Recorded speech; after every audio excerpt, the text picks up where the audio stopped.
Bonjour, Kakina, Nindwe Maganaduk. Good morning, everybody. Time for a fall update from activities going on with the Tribal Council. First and foremost, we finished our budgets. Our budgets have all been balanced and approved. And the budget system or season is a long season. It starts in June and it begins with the CEO beginning to review the whole process. They work with the CFO. From there, they begin informing directors. Directors begin developing their budgets. From there, it goes into another review with the CEO's office and the CFO. They go back and forth with directors on a variety of things, and then it comes before the council. The CFO will give us a summary of everything that goes on, and then each department and business will present to the council. And there are 32 different departments that presented to the council. Our casino, the press box, the motel, that was all presented. Our businesses, which are the C-store, the radio, the car wash, laundromat. The budget process is pretty big, so they all come in and they report on their budgets, their proposed budgets for the upcoming fiscal year. From there, we have a summary then. We wind that down, and the CFO will go over everything that has been talked about and presented. And normally the budget isn't balanced. And what we have is we have our monies that we can spend and what's came in, and then we have the need here. So we have to take those and we have to balance those so that we have a balanced budget for everybody. Just something to always realize, something I was always told. We always balance our budgets. We run in the black. We never run in the red. That was something I learned a long time ago, and it's something that we've always done. And so they'll take the budgets, they'll go back, they'll work on them again with the directors. Then it comes again back to council. Then we look at what's being decided, and maybe we'll cut a job position. Maybe we will nix a big project for that year and see if it can be, done through maybe a grant. So in the end, everything is balanced out, and then we approve the government's budget, we approve the businesses, we approve the enterprises, and then we continue on we go into the next year. This happens every year. That stability in your government to make sure that you are able to fund all your programs, run all your programs. We use our monies from the casinos for that. We also have grants that we use. There's program monies that are there. It's just trying to give you in a nutshell kind of process that runs about a good solid 3 months in order to get that going. But and it's also open. We have just in the next upcoming year, if you're ever interested in sitting in and watching it, it's always open to tribal members. So it'll be in probably September of next year. I invite anybody to come and watch and understand the process of budgeting within the tribe. I'd like to thank the CEO's office and the CFO's office for all that work, and the directors. Directors do a good job of advocating for their programs. And I just want to say miigwech for all the work that's done during the budget process. The next thing I'd like to speak about is the KBIC had held a tribal state summit. And what that is the tribes meet with the governor's office and their departments. And this year it was held up at the Marquette Event Center. It was great. It was a lot of work, but we did it. And what it is it's communication with the state. It's looking at issues that we have when we're dealing with issues of jurisdiction or such as our speed limit issue. But you're able to go and meet with the governor. Each tribe does this, meets one-on-one, and the kind of the things we talked about. We had some issues that we had concerns with tourism. We had brought up veterans issues. The regalia bill was brought up. Concerns with the tax agreement were brought up. The speed limit was brought up. So you meet with the governor, you bring these issues up, and then you're done with meeting with the governor. But while this is all going on, there's also their departments are there. So there was roughly over 20 state departments that were there, and tribes were able to go and talk with them about a variety of concerns. And one of the things that I learned was our issue with the speed limit down there is not only just the Department of Transportation, but the Michigan State Police. So and looking at that, they were hearing our concerns, and we're opening up dialogue to look at what can we do and how can we address, our concerns with that, especially since we have a new walkway down there. Various council people went to various departments, talked with them that their departments may have had concerns with, such as natural resources. They were over talking with the DNR.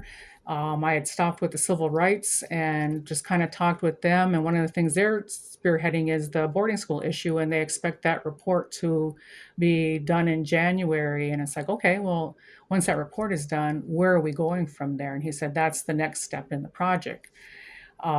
We talked we talked to the like people with Head Start and the need for more programming.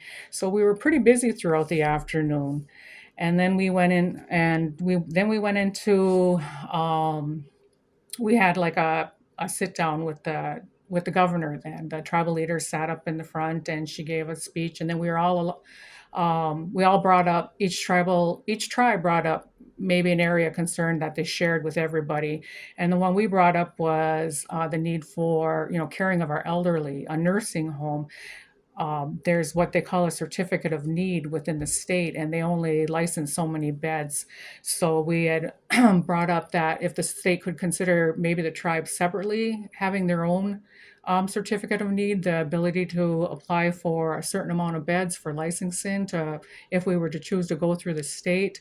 And each leader then brought up different very good things, missing and murdered women, ICWA, and the need to educate the different people in the state on that. So it was very interesting. We had gift giving, and KBIC had given the governor a beaded rope from one of our own tribal businesses, Corey's Creation. It was beautiful, Miigwech Corey. And then we closed that up with the governor, and then they did a veterans recognition, for the Vietnam veterans, and our veterans were there, and it was a very moving ceremony, and it was a long due recognition for them. It was very good. Director Love had worked with Vice President Rodney Lunsford on it, and the ceremony was beautiful, moving, and long overdue to recognize those veterans. Um, in closing, and we had an honor song, and of course we ate. And at this time, I do want to thank the employees and staff, employees, management at the Marquette casinos. We couldn't have did it without you guys. Did a beautiful job of setting that up. What we asked for, you guys got. The food was great. The security was great. Everything went so smoothly. I just want to give a shout out to the good work that they all did on that. Also, I'd like to recognize the CEO's office, Rodney. There was many people that worked together to make this a success, and we hope to continue. And actually, there was follow up. So we had this to talk with him about various concerns, and then the governor's liaison came and talked with us a little bit more on some of the issues we had brought up on Fridays. So. In order to get things done, you have to have communication, and I think that was a good start. These always go on. Various leaders, our tribal leaders have gone to these, and we need to continue with this. It's the only way for them to understand and work with us on things that we see as issues in our area. And then just a little update, we have some ongoing projects that are going on and completed. Our RV park up in Marquette is done, so that'll be opening up next year. Our um, our sidewalks and our driveways are done in the Berga projects, the Lion Street, Spruce Street project, and that was done by our roads department. Miigwech for all the work that was done there. There's a plan in place to continue with this, to go down Elm Street, to head up onto the Mission Road to the projects there, to head into Zeba and into Marquette. So part of the strategic plan for roads is to continue with the lighting and the sidewalks, and housings is the driveway part. Long overdue to get some new driveways in there on that. Our supportive housing project has begun. They began laying the forms out, setting that up. Hopefully and tentatively, we'll have that project completed by next October, November, and begin moving in people in next December.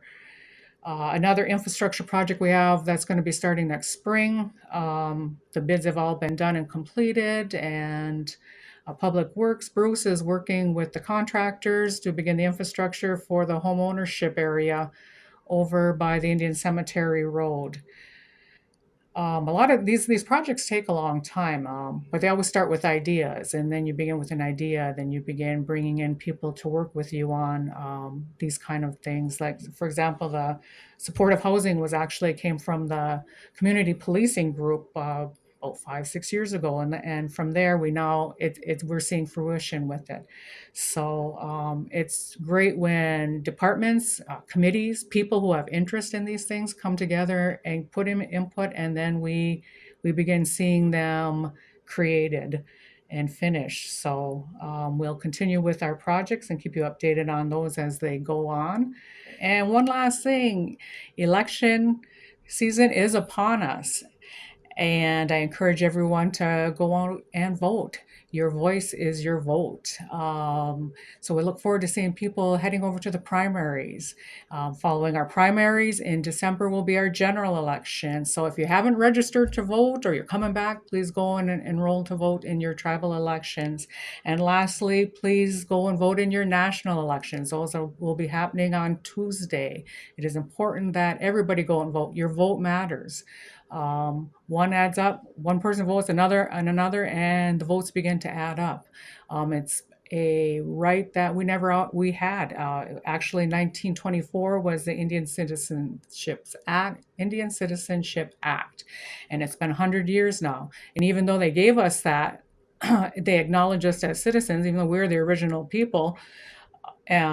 They gave us that so that we may vote. It took many decades for us to actually have the right to vote. Many various tribal members, and when I say tribal members, I mean members of other tribes, veterans, they came back from the wars and they're like, how come we can't vote? And they began to file cases in order to vote. Voting in the United States is a very interesting thing.